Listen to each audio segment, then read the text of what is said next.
आप देख रहे हैं लाइव इंडिया हर पल।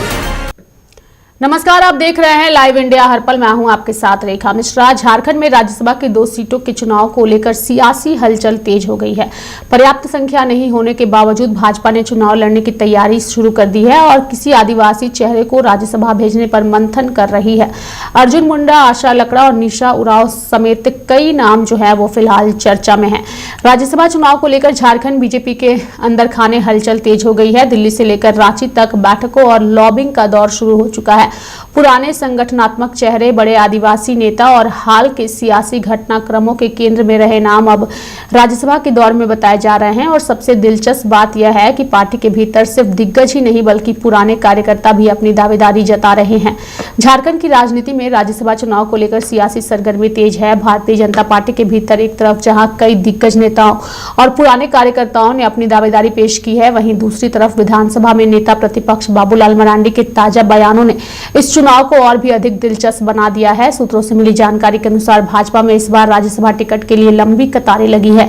निवर्तमान राज्यसभा सांसद दीपक प्रकाश एक बार फिर से उच्च सदन जाने की रेस में सबसे आगे माने जा रहे हैं। हालांकि इस बार उनके सामने पार्टी के कई भारी भरकम चेहरे चुनौती बनकर खड़े हैं। पूर्व मुख्यमंत्री अर्जुन मुंडा, रघुवर दास जैसे बड़े राष्ट्रीय चेहरों के नाम इस रेस में सबसे तेज चल रहे हैं और हाल के समय में भाजपा में शामिल हुई सीता सोरेन ने पहले ही सार्वजनिक रूप से अपनी इच्छा इसको लेकर के जाहिर कर दी है। इन दिग्गजों के अलावा पार्टी के कई जमीनी और पुराने कार्यकर्ताओं ने भी केंद्रीय नेतृत्व के सामने दावेदारी ठोकी है, जिसमें आलाकमान के लिए किसी एक नाम पर मुहर लगाना बड़ी चुनौती बन गया है।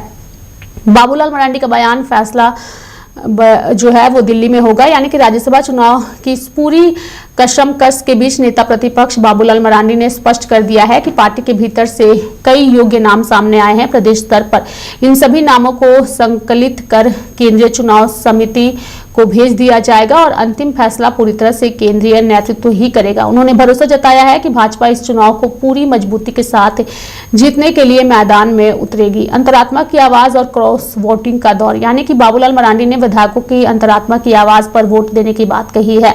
राजनीति के जानकारों की माने तो भाजपा के भीतर टिकट की रेस में बाबूलाल मरांडी के अंतरात्मा की आवाज वाले दांव के पीछे की वास्तविक राजनीतिक रणनीति झलकती है। दरअसल झारखंड विधानसभा में वर्तमान दलीय स्थिति को देखते हुए भाजपा को अपने उम्मीदवार की जीत सुनिश्चित करने के लिए अतिरिक्त वोटों की आवश्यकता पड़ सकती है। इस गणित को साधने के लिए मरांडी ने एक बड़ा राजनीतिक दांव खेला है।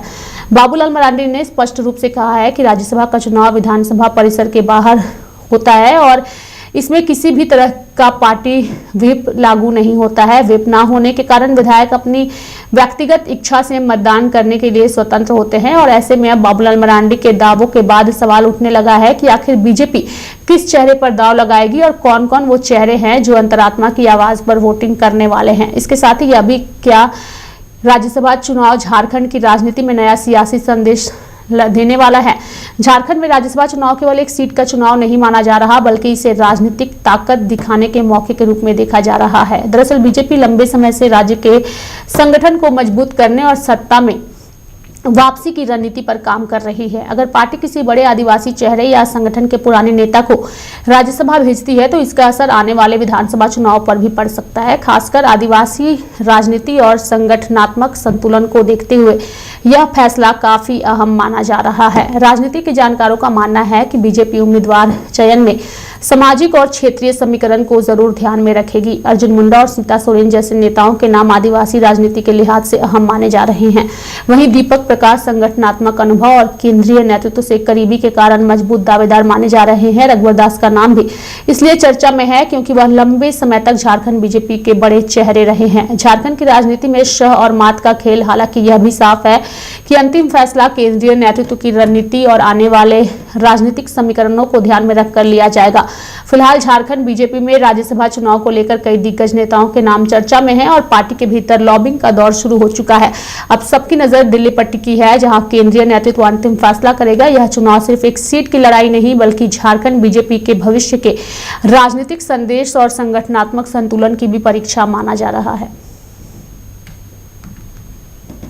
नहीं, देखिए, हम लोग घटक दल के अंदर इस विषय पे स्वाभाविक तौर पे बात करेंगे और कांग्रेस चूंकि गठबंधन का एक प्रमुख घटक दल है, इस नाते कांग्रेस की दावेदारी स्वाभाविक रूप से बनती है और इस दावेदारी को हम घटक दल की बैठकों में मजबूती के साथ रखेंगे और हमें लगता है कि घटक दल भी इन दावेदारी को स्वीकार करेगा और कांग्रेस 1 सीटों पे जरूर चुनाव लड़ेगी और मेरा मकसद ये होगा कि हम राज्य के दोनों सीटों पे चुनाव जीतने का काम करें। अभी तो नोटिफिकेशन हुआ है, 18 तारीख को चुनाव है और हमारे यहाँ एक लोकतांत्रिक प्रक्रिया है।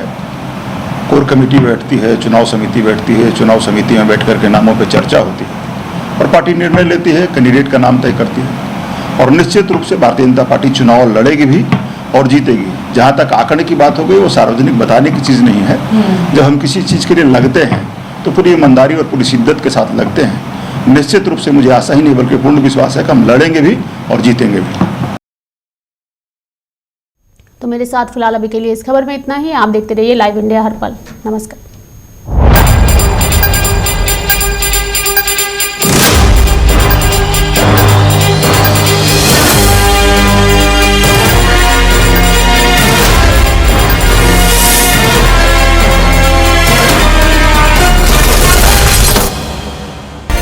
आप देख रहे हैं लाइव इंडिया हर पल।